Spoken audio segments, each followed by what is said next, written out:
what she said about Caitlin Clark, how she should be grateful for the WNBA because she makes $16 million off the floor. That was all stuff Caitlin's done on her own, being the player that she is, living in Iowa. I mean, if you just come to Iowa and you say, I like Caitlin Clark, you're going to make friends. Like, that's just how it is here, man.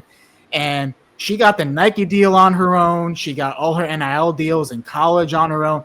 Like, if you go to the grocery store here, Hy-Vee, I was telling you about this. When she was at Iowa, she had the NIL deal with Hy-Vee, the grocery store, for the Chinese buffet. And she was all over that. Like, all that stuff, she didn't need the WNBA for. So for the commissioner to come out and say something like that is so negative. It's negative, and it's honestly just ignorant, bro, because you can look at the numbers. Like, I'm not saying we've never seen it, but for one player to elevate a league the way that she has, and it's not just her, but it's like we can't undermine the Caitlin Clark effect. And she'll be the first to say it, like, Angel Reese, Asia Wilson, there's a lot of great players that have helped and that have laid the groundwork for this. But, like, bro, she got them charter flights. Like, Caitlin Clark is a machine. So for her to downplay that is ridiculous. And she knows it. Like, she knows the truth for real. Like, come on now.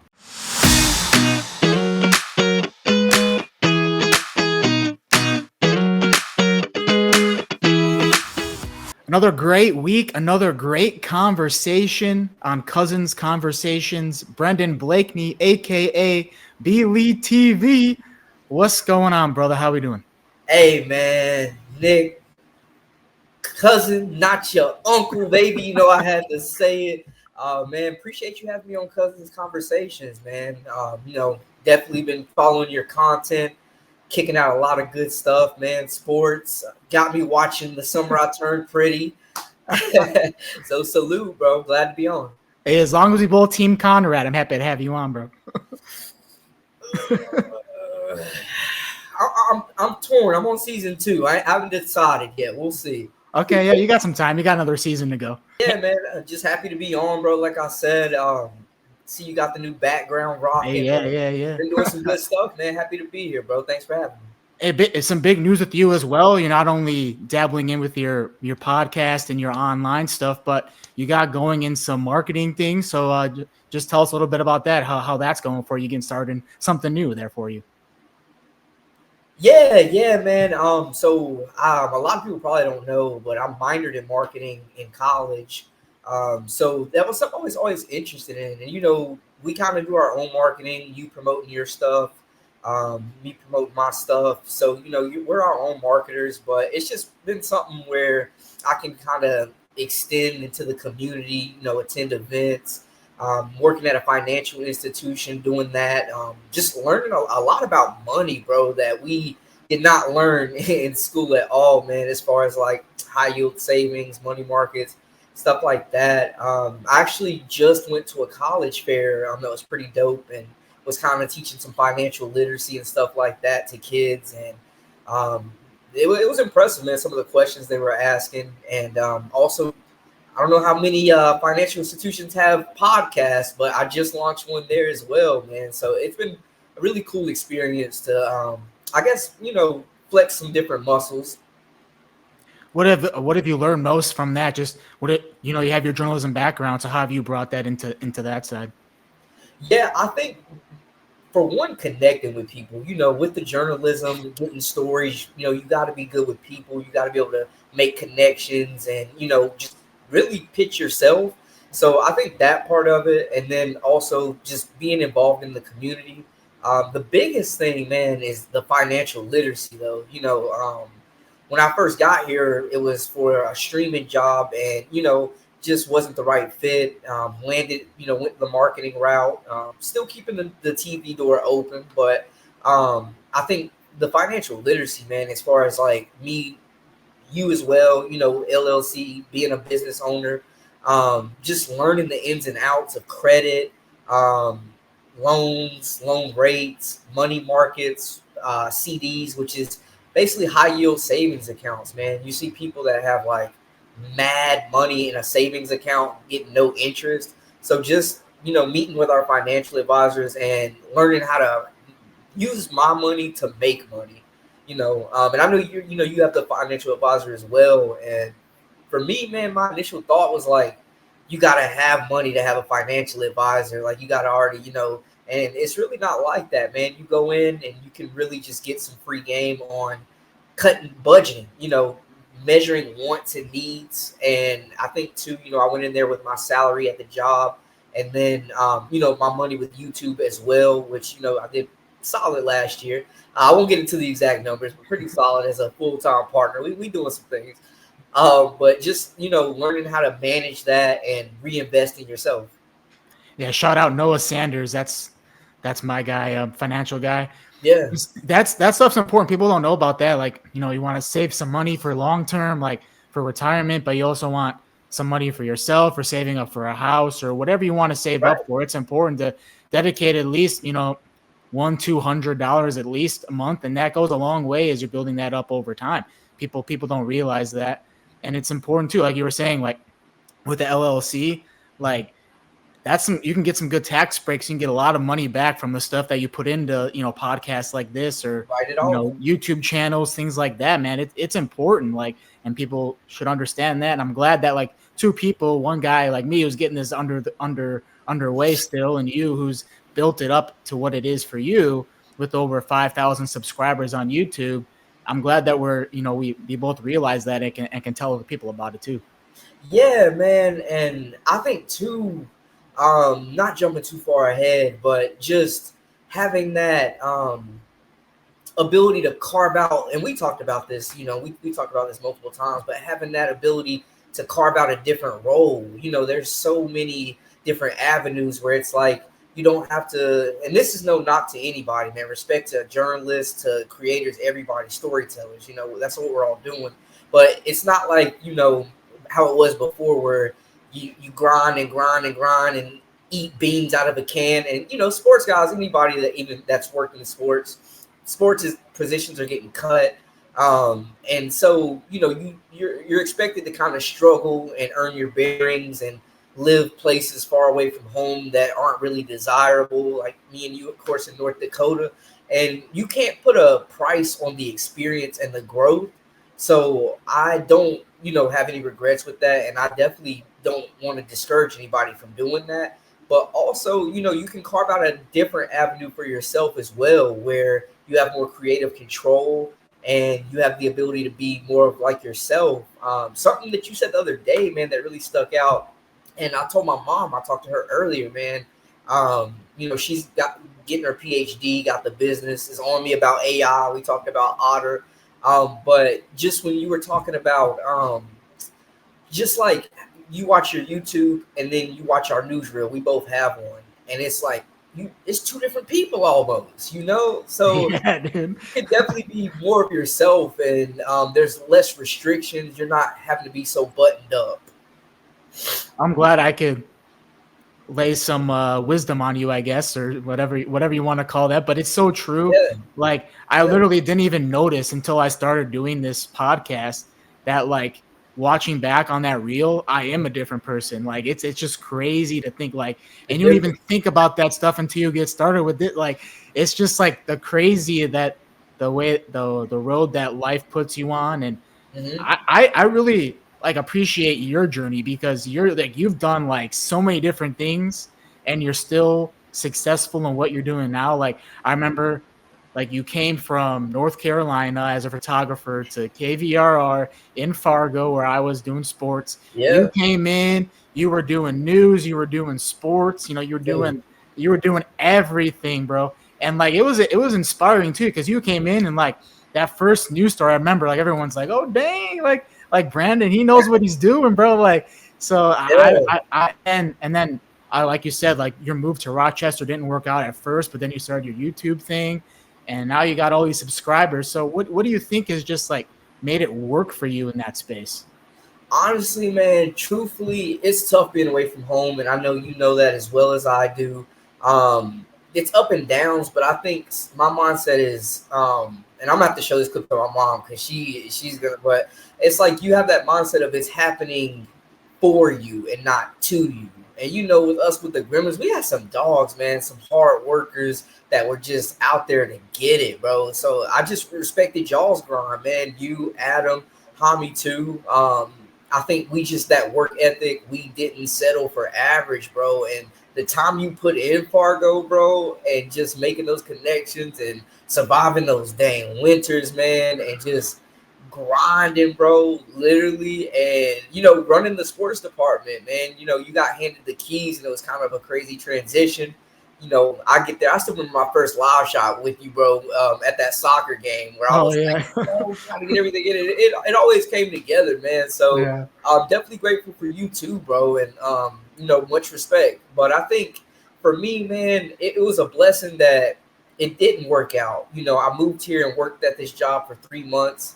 Um, I will never like talk bad or bash a company, but I will say there was a big miscommunication, and it just the plan that was laid out wasn't the plan when I got there. And I don't know if I would have left if I would have known how it worked out. But it was a blessing to get that experience. I'm a sports card collector now, so big into that. And I saw like the streaming thing. I was unemployed for a while, got a severance package, and didn't rush or panic. I had some money to pay rent, so I wasn't going to be homeless. And it was just more so like, man, how can I use this time to really just better myself and not sit in this apartment playing video games, like crashing out or being like sad or like, dang, I let people down. And so I honestly, man, started with doing like a mini documentary on how Russell Wilson got traded to the Broncos, and it pretty much saved the Seahawks franchise. And they got like 8,000 views. And, that was like one of my first videos, and it started like that. And then, you have those ones that don't hit the same. And I think finding a niche is crucial, bro. I literally, with the women's basketball, never would have thought. Like, I made that video. We're big Haley Van Lith fans, man. I made that video about her transferring, bro. Took 3 minutes, minimal effort, like, bro, like 16,000 views. I was like, oh my gosh, I'm all in on women's basketball, bro. I don't even care. Like, and so I think it's like finding a niche. I talked to one of the guys, Scooby, who's a host at ESPN. He ran their TikTok for a while recently in Cleveland at a journalism conference, and I was kind of picking his brain. It's important to get that free game for people that are achieving stuff where you're trying to get to at that level, like the biggest level, and not just saying ESPN, but just like at the top of your game, wherever you're at. And, I think it's just more so about bringing information, being accurate, which we have to be, and also being entertaining, man. And that's not like a gimmick or you have to like, do things out of the ordinary that's not you. But I think it's more so it's some 1,000 million YouTube channels, man. It's mad people talking about the same stories. So you have to rely on people, one, tuning into you. They're going to tune into you to hear what you have to say. There's been times where I've put out videos after other channels and I've still got the views because it's like, okay, we heard this, but what does Brandon Lee TV have to say about it? So just being personable, man, being genuine, because people can tell when you're not being you, man. Like that, it doesn't go over well. People in the comments, and I'm sure you've seen, man, can really lay into you. And you can't really let that get you too high or low. I thank everybody, regardless of the comment. Thanks for tuning in because you watched. So I think the biggest thing, find your niche, be authentic, and be accurate with your message, man, when you're coming across. Because if you are not accurate or don't know your stuff, you are going to get dragged, bro. So creators out there, man, YouTube's a grind.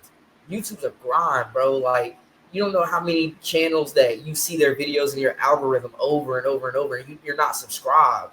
So I think YouTube is the hardest to get subscribers because you're going to see the videos on your algorithm. You're like, I don't have to subscribe. Like, I got people commenting on every video that aren't subscribed, bro. So I think just staying with it, being consistent with the content, and not getting too high or low on views. My sister just started doing her art, and she's talented. She had like 50 views her first video.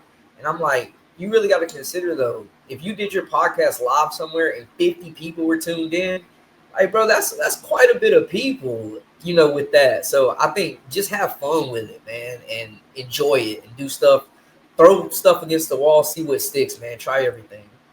Staying consistent, that's the advice I would give too. I mean, I've already seen this as what, episode 7 or 8. I should keep track better, but uh, I've already had over 62 subscribers through the first couple episodes, which is like, you might not think that's a lot, but starting from zero Yeah. and only doing a couple episodes, maybe a couple of videos here and there on YouTube, that goes a long way, and it shows Yep. like growth, and it makes you want to keep going Hmm. and bring people on and get better at what you're doing and improve things, like having this background. This is the first episode with this, like, all this nice Ooh. credentials and everything, You from breaking the out the top. fresh background with This, me, the debut. oh Shoot. yeah. So you get the special episode. Yeah, man. You talked about the first video you did, Russell Wilson trade to the Broncos. Is there a video looking back that, like, might be maybe the most memorable to you that you can think back about? Yeah, man. Great question. I think, like I was saying, the Haley Van Lislen kind of started everything. So I think that one is special. And then, with the views, I did one on Don Staley's last year. Adele Tack, Joyce Edwards, and them ladies that were coming in, and it did over 50,000 views, man. And honestly, it wasn't one that was like the most time put in or the most spectacular. Like, it was far from my best performance. Like, I didn't even really think nothing of it, honestly. And to see like how it blew up, that was like impressive to me. Um, I don't get too high or too low, man, with the views, because I don't want to sound like cocky. This is straight confidence because I'm backing it up, baby. But like, you expect that, like, I'm expecting to get 1 million views. I'm expecting to get 100,000. So I think it's like a playoff game. You celebrate for that day, that night, and you have to the little wins and appreciate it, because 50,000 is a lot. But it's also like, okay, the next day, all right, we got another goal. We got to keep going. Like, we can't rest on our laurels with that. But that was really cool to see, honestly, man, because women's basketball is growing so much, and for that to be your main focus and to get 50,000 people tuned in, that's when I was like, okay, like, this could be my main thing right here. And, it can, one, be passionate about it, because I watch a lot of women's basketball anyways. We were all over it, even in North Dakota, and being, covering it in the ACC in North Carolina. But just seeing that and knowing that, man, this could be full time. Like, you could make some solid money doing this, man. Like, just talking about the women's sport. So going back to just finding your niche, man, and it's gonna be different for everybody. I'll put something out about Bill Belichick, or something about the NFL or NBA or boxing, and it might hit 1,000 views, or some celebrity news. And then the women's basketball, bro, like, man, on like 3,000, 5,000, 20,000. Like, my biggest videos are all women's basketball, bro. So I think you have to embrace that niche, even if you didn't expect it, or if it's not like your main coverage and you want to do other stuff too. But my strategy, man, and I'm not a gatekeeper, but I feel like you build your channel up, give everybody what they want, also do videos that you want to do that make you happy. But the more people you get subscribed, man, you can just continue to feed them whatever, and they're gonna rock with you, man. Like, I compare it to like J. Cole, where he kind of took time to build his following brick by brick, and it took a while. He was an older rapper, but his audience stayed with him through the whole journey, and now he has that like cult following, and it wasn't just like a flash in the pan and we forgot about him. So I think with YouTube it's the same way, man. Like, they're gonna see your come up before you got the background, then they're gonna see the background. They're like, man, my guy upgraded, bro, and that's major, man. When I moved here, I had like 100 subscribers, bro. And then 18 months, I was at over 5,300. And so you see the growth, man, and you really just appreciate that. And they're going to continue to rock with you from day one till you get 1 million subscribers. And so that's the cool part. I know you had me on a couple of times to talk about Caitlin Clark, which was awesome and cool to be in your space and Yeah, see you in action as well. But yeah, when you got to that point where you started getting paid by YouTube, and then you can like choose like the different like tiers of like people can subscribe, different prices, different yeah. levels, things like that. How did you go about approaching that? And then also like if it's like exclusive videos or like behind the scenes stuff, how did you plan that all out once you got to that level? Man, it's humbling. Like, no cap, bro, Nick. It's wild to me. Like, I only have, and I don't even want to say only. I have two subscribers right now that pay a monthly fee.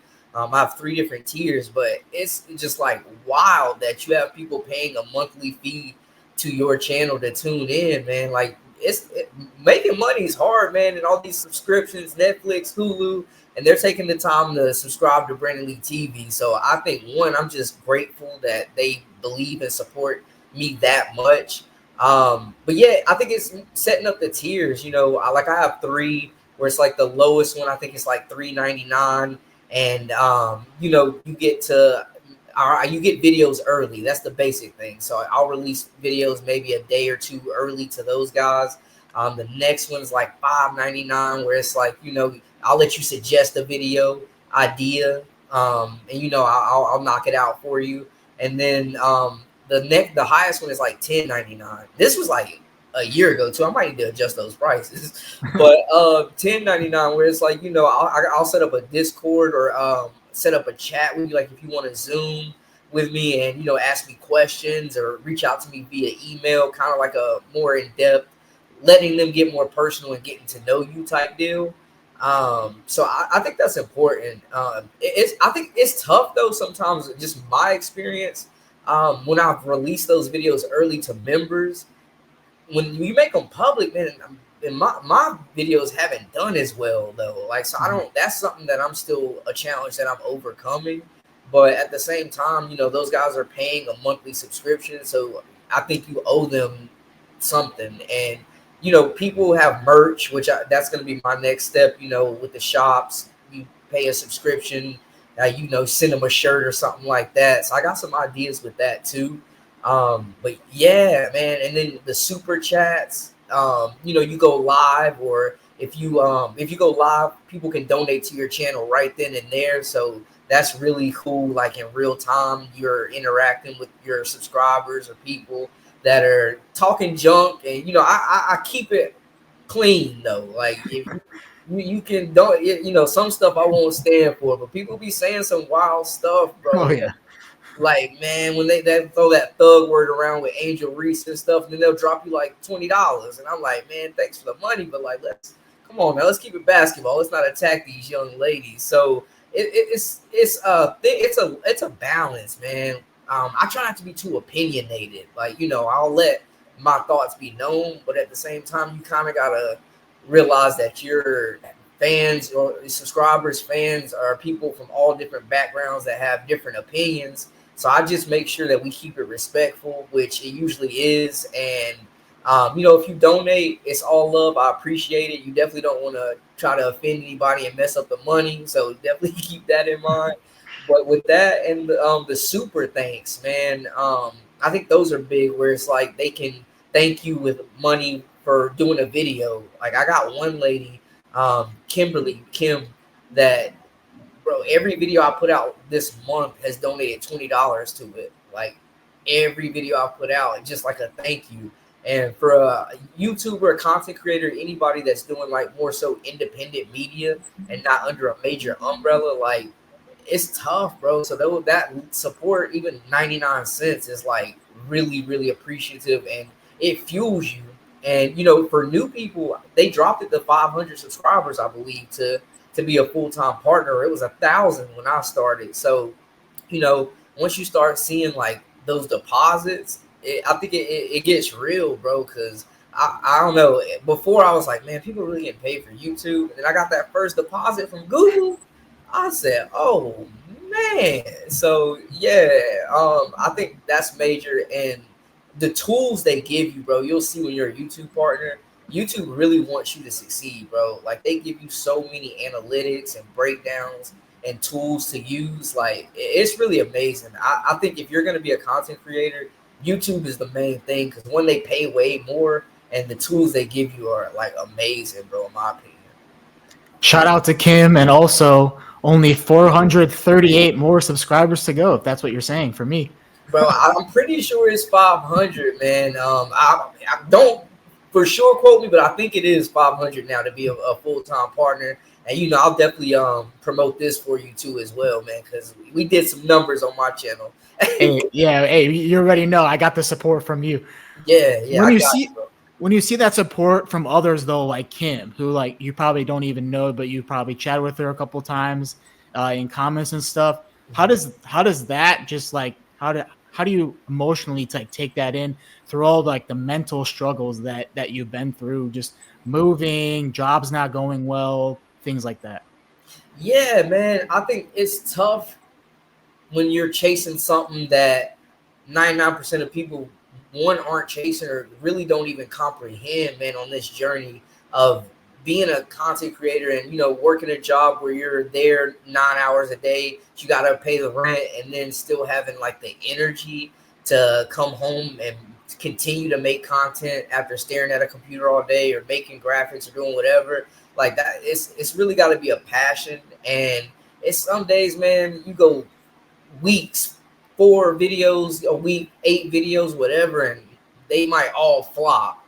But then you got these people that just motivate you, even with like the comments, and then just I think the encouraging words and them really appreciating your content and the value in it and the effort that it takes. And then with the monetary donations, man, I make sure to personally thank anybody. I told Kim, yo, let me know a video you want me to make. She was a Tennessee fan and wanted some Aaliyah Chavez action. #1 freshman in the country at Oklahoma, point guard. So I made 2 videos for her. And one of them, I consider, for me, everybody's measurement is different, but for me, I consider 1,000 views as like a successful video for me. And I got that from RDC World, the comedians that they do the J. Cole, imitations, off the LeBron Oh yeah. imitations, and all that. Yeah. So I was listening to an interview and they were like, yo, like that's kind of how we measured it starting out. Like if you can get 1,000 views, like that's major. So that's kind of how I measure mine with that. With 1,000 views. But I think the engagement is important, man. Like I thank Kim or anybody that donates personally every single time, man, because it's just the fact that $20, even in this economy, like could have went to her kids, her family. I don't even know, if she has kids or grandkids. Like I don't know this lady. And that's the thing too, man. Your biggest supporters, like your subscribers, I guarantee you 50 of them you literally don't know, bro. Like that's gonna be your support system. It's not gonna be like the people that are literally like know you or around you. They'll jump on later, like that's been happening, but nobody that I know personally, and if I'm over looking somebody, apologies, but just offhand, nobody that I know personally has donated to my channel. Like it's literally been like people that I don't know that I've gotten to know through live chats. You see those regulars and people that really like lock in with you. And I have local people, brothers and family, y'all, my guys that support and tune in and we collab. But as far as like just donating and contributing like that, like I don't think anybody that I personally know has. And so that's why I think don't take that personal.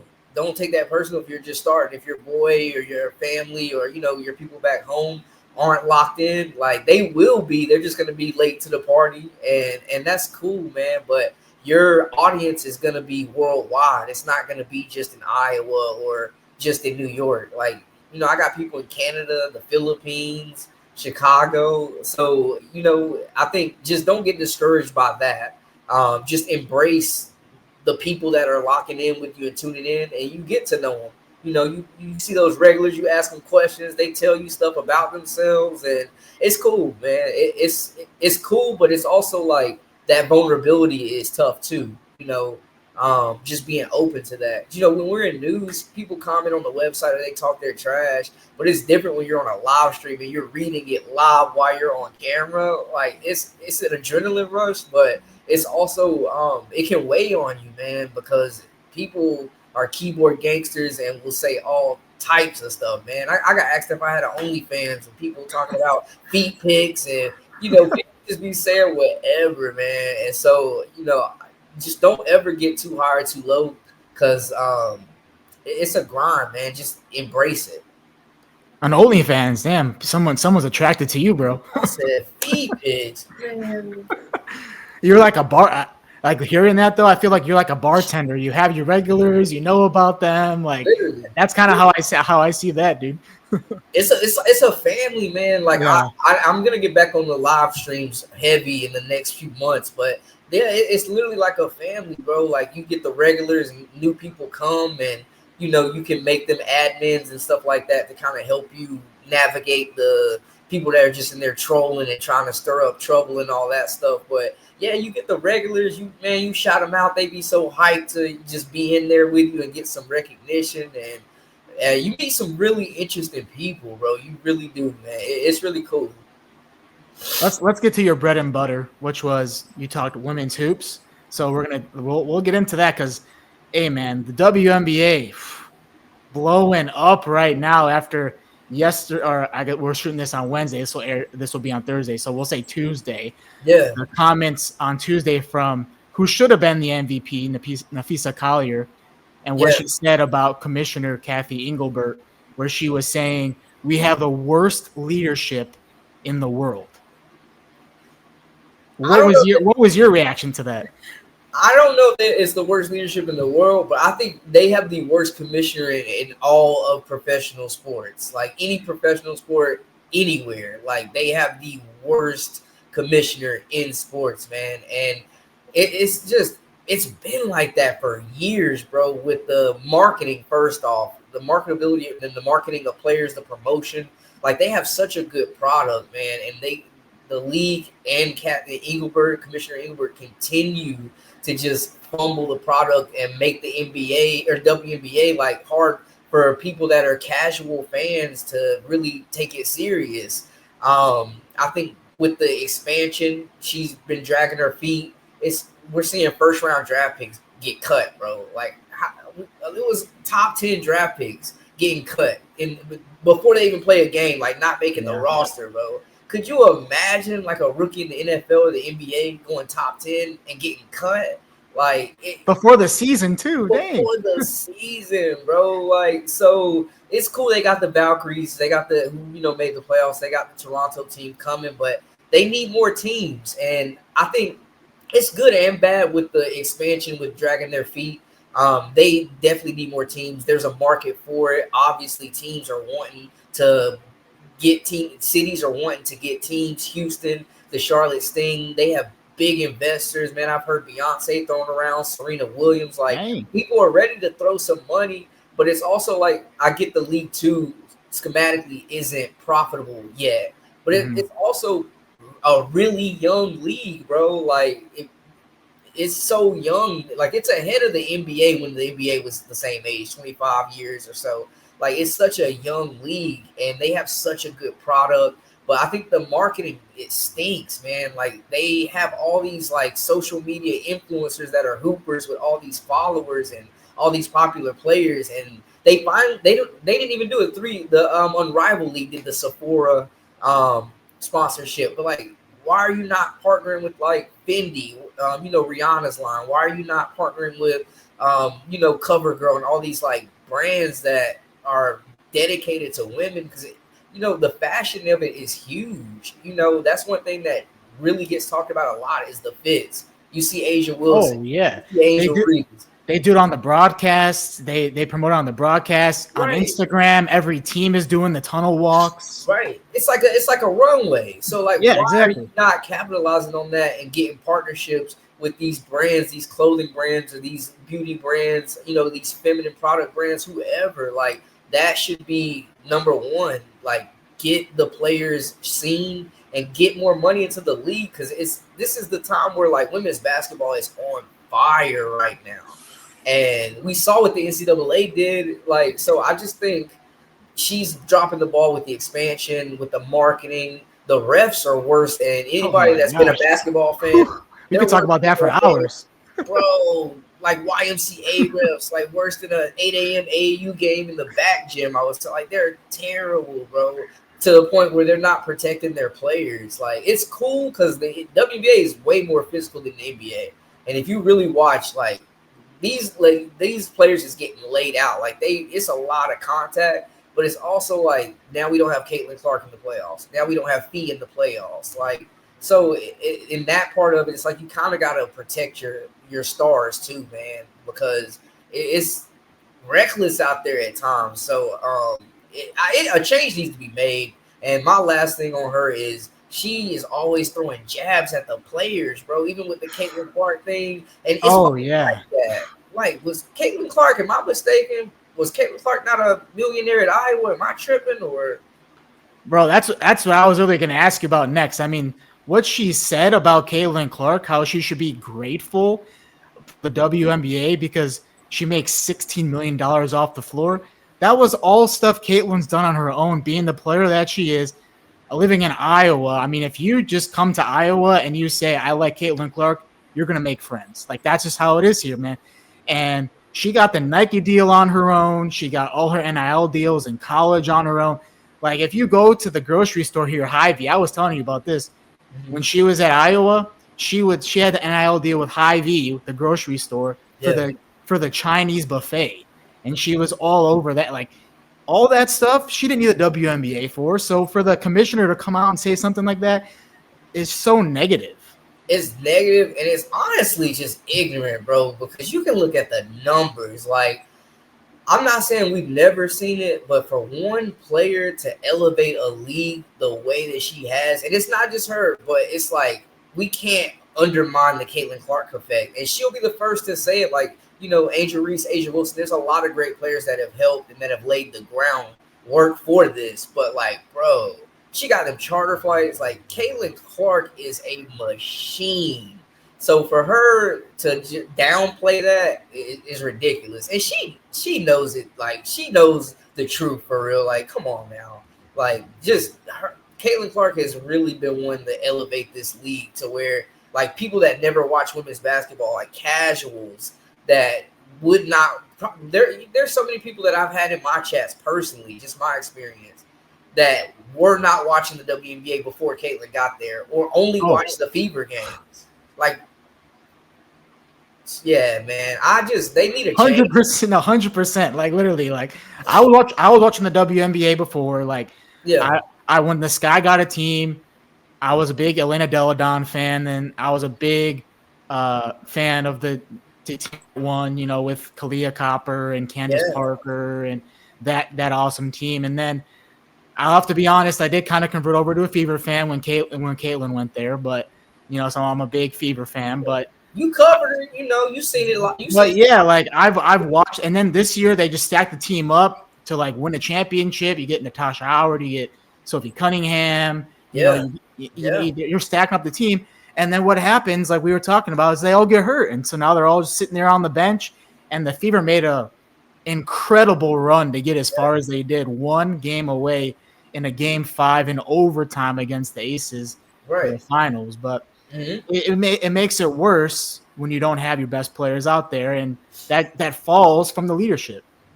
I think so. I think so, man. I don't have any like names or replacements in mind offhand. Maybe Cheryl Miller. I don't know. Like, they talk about her, let her run the league. Like, because it's been too long, and the players are speaking out every year. This isn't new with Commissioner Engelbert, and it's just like a power struggle. And she obviously doesn't have the players' best intentions in mind here. What do you think it was early on? Because it was that big deal with Caitlin. Because I have a lot of Iowa viewers, so we'll just talk about Caitlin. Early on, like, there was a lot of hate towards her. What do you think, like, brought that hate upon? Because we know how great a player she is, and obviously what she's brought to this league. But why do you think there was so much hate, like, not only with some of the players, but like viewers as well?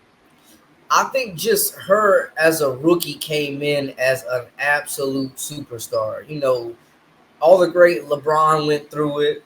It's where you come in and they feel like, we've been here, you need to earn your stripes. And she's making more money than players that have been in the league for 5 years. Like, you don't see that typically with rookies in leagues like that, like in professional leagues, where you come in as a rookie and you're already like the richest person there.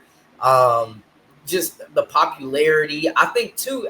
Personally, I don't even think it was anything that she did. I think it was just the aura, her presence, how mega it was, and then her fans can be obnoxious sometimes too.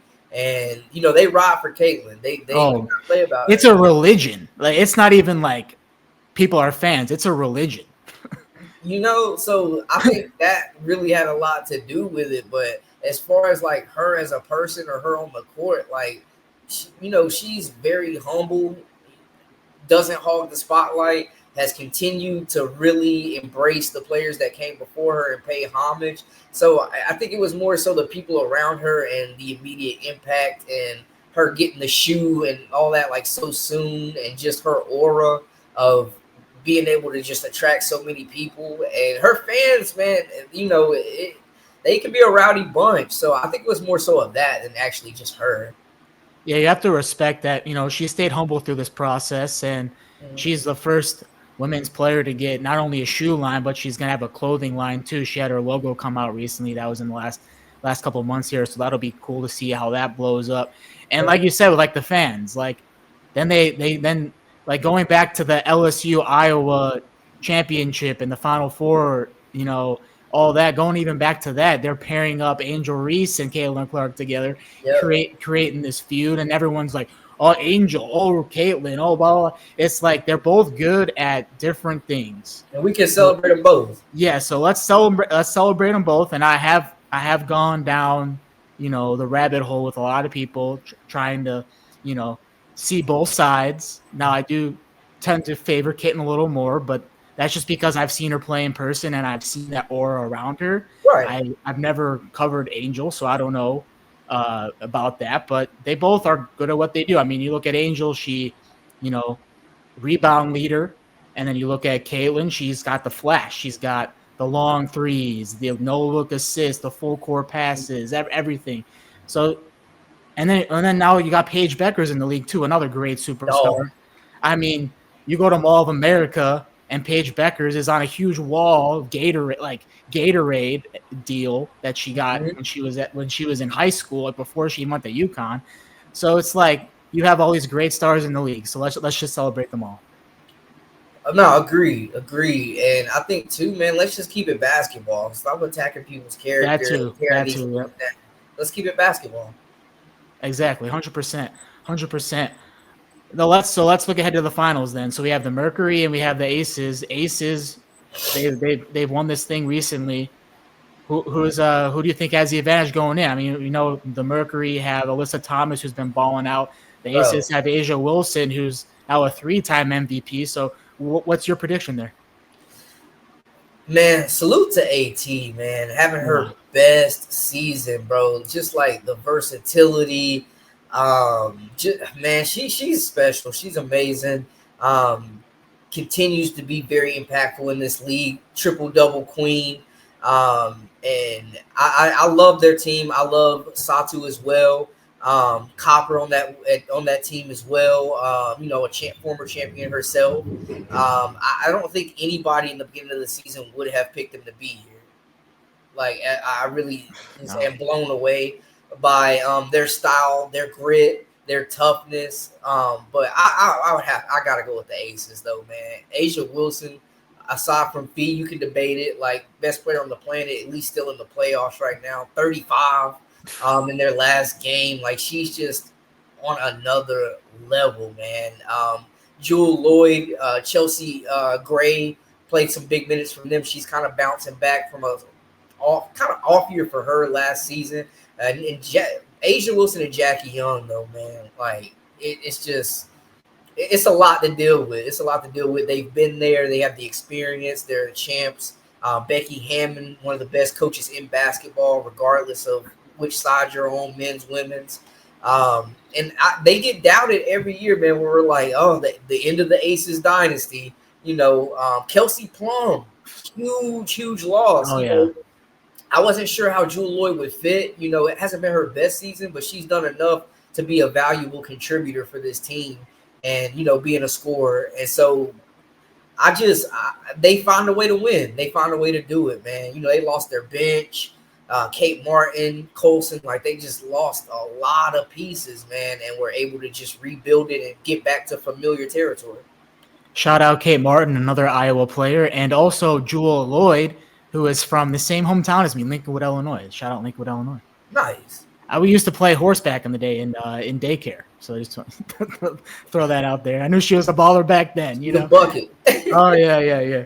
And then women's college basketball. The big news that was this week was and we can talk. Caitlin Clark effect is even working now at Iowa, getting these big time recruits. This year they had a 5-star recruit, Addie Deal, who's the point guard, and then just today on this Wednesday when we record, we had number 6 player in the class of 2026, McKenna Wilizko, commit to Iowa over South Carolina, USC, some big names.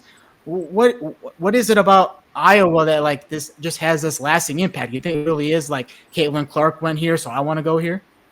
I think so, and just like they have this wide open, fast paced, just run and gun, get up the court offense. The support too didn't just leave when Caitlin left. They're still packing the crowd, packing the stadium. So I think Coach Jensen, like she's getting her players in there. She's continuing that tradition that Coach Blutter started. Just really, I think too, they're with the recruiting, man. I think they go for players that really fit their system, that are versatile. Like when you look at number 6 player in the nation they got coming in, they're bigs, forwards. They can pass. They can hit the mid range. They rebound. They play defense. They play team basketball. I think it's just not only like Caitlin obviously is a big part of that with the popularity, but it's also like the culture they've built as a program. Yeah, I mean, you're getting players from Alaska, California, Oregon to come to the cornfields of Iowa to play college basketball. But why would you not want to pass up that environment? I mean, they're sold out again for this whole season. Mm-hmm. They were sold out all last season, and Caitlin Clark is not there. Why would you, as a player, why would you not want to come? Yeah. I mean, it's like you said, a great environment, great support, great system. If you are wide open, if you're a versatile player that can dribble, shoot, and get up the floor, it's a good wide open system where you can really flourish if you're a skilled player all around. And you can get the green light if you're a shooter, which I'm sure a lot of those scorers like as well. We saw that with Caitlin Clark at Iowa. What's a team to watch for this year? I mean, I know South Carolina is the beast that South Carolina is. What's a team that you're looking out for this women's basketball season? As it is October now, so we're gonna get college basketball starting at the end of this month and in November. Yeah, man, I think this season is one of the more unpredictable ones. We've been seeing where it's like these juggernauts that have dominated. The playing field is getting leveled more so now. Like with UConn, I did not see them win the national championship if you asked me in December or January. Then, they blow out South Carolina, come up with some huge wins, get healthy, which was a big problem for them. They bring back AZ Fudd, Sarah Strong, so definitely watching them. UCLA with Lauren Betts, projected top 5 pick, decided to come back to college, play with little sis. So I'm looking for them. Speaking of South Carolina, one of their top players, 6th player of the year, Malaysia Wiley, jumps sides to LSU. So that first game when they match up, it's a big rivalry already. So you didn't even need any more fuel, but that is going to be electrifying. So I'm definitely looking at teams like that. Maryland should be pretty good again. So that's just a few for sure. Sad news. Hate to see Juju Watkins not playing. That's going to be a big loss for basketball in general. But still a lot of talent, man. The transfer portal is insane. I'm gonna be a big LSU fan this year, and you know why? Because Davenport's own Davenport North, who I covered in high school, Divine Burridge is going there. And she is just an incredible player. She can go 0 to 100 real quick from one end of the floor to the other. She can pass full court. She can speed by you, get to the rim. She's really that all-around scorer, and she can also pass it too. Mm-hmm. What excites you about this LSU team? Like you mentioned, Phil Wiley's going over there. They have, Flage as well. Pretty stacked team. Yeah, man, they're gonna play fast. They're gonna get up and down the court. They're gonna score a lot of points. I think last year they hit the portal trying to replace a lot of players from their national championship team, and it was like when a boat has a hole, you put a band-aid over it. It might, soak up a little bit, but it's not gonna stop that bleeding or that leak. And this season, they don't have a bunch of players that are just there getting free rides. They got arguably the number one recruiting class, Devon Burridge, Zakiah Johnson, Malaysia Full Wiley's there. One player too that I think has a chance to really make an impact and be a first team All SEC player is Maya Joyner. She's a player from North Carolina that I covered a few times. She was a top 100 prospect, spent years at ECU, stayed home, and she's providing some size for LSU, which Anissa Morrow was undermanned, undersized, and still was out there dominating the glass. But now they got Kate Koval, big 6'6" center from Notre Dame. So I'm excited to see them. Michaela Williams is back. I think they're going to be one of the most fun teams to watch. And I talked about it in my last video. Coach Kim Mulkey kind of revealed how they're going to use Malaysia Fulwali, which I kind of predicted, and people told me I was crazy. But they're going to run her at the point guard position, kind of like how they did Haley Van Lith. I think it'll be a better experience with her fitting that system, with her mentality and her game. And so I'm just really, really high on this team, man. But it might take some time for it all to come together. Look at you. You know your stuff, like you were saying earlier. The coach is saying exactly what you're predicting. Hey, man, Coach Kim Mulkey, she's been doing it a long time, but I felt like Fulwali didn't go there to sit the bench, man. It just made sense. Yeah, she is scorer. We look forward to all your videos. Brandon, tell people where they can see your videos, where they can follow you on socials, where they can see all your work. Yeah, man, no doubt. Brandon Lee TV at Brandon Lee TV on all social media, keeping you locked in with the latest and the greatest. Appreciate you coming on, B. Lee. It was thanks for hanging out with me on Cousins Conversations. Hey, thanks for having me, man. I'm glad that I got to be the first one to see debut the new background. Hey, there you go. There you go. Yeah. Only the special treatment for you, brother. Hey, my God. But yeah, definitely, man. Great. We go back, so I was happy to have you on. We've been through thick and thin together up in the cold fringe of frigidness of Fargo, North Dakota, but we out here, we alive, and we thriving. Hey, got it out the mud, my guy. There we go. All right, guys. Well, appreciate you all tuning in and listening this week, and we'll see you on the next episode. If you enjoyed this conversation, don't forget to subscribe and drop a comment. Have a great week, everybody.